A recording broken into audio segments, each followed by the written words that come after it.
লক্ষ্য করে দেখবেন অনেকেই কলা গাছের পুজো করে, কিন্তু কলা গাছকে ঘরের ভেতরে রেখে কখনোই পুজো করবেন না।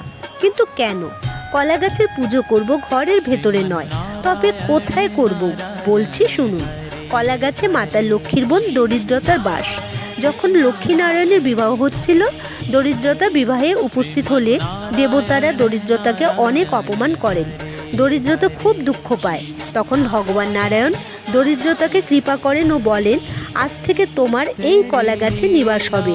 কারণ ভগবান সবাইকে কৃপা করেন। সেই থেকে যে কলা গাছের পুজো করে সে ভগবান নারায়ণের প্রিয় পাত্র হয় ও হরির কৃপা লাভ করে। সেই থেকেই কলা গাছকে দরিদ্রতার বাস বলা হয়। এই কারণে কলা গাছকে যদি আমরা ঘরের ভেতরে লাগিয়ে পুজো করি, তাহলে আমাদের ঘরে বিনা নিমন্ত্রণে দরিদ্রতার বাস হবে। ধীরে ধীরে আমাদের থেকে শুভ ও মাঙ্গলিক ফল দূর হতে থাকবে। তাই ভুলেও কলা গাছকে ঘরের ভেতরে রেখে পুজো করবেন না, বাড়ির আঙিনায় রেখে পুজো করুন। কলা গাছকে ঘরের ভেতরে না রাখার এটি হলো মূল কারণ।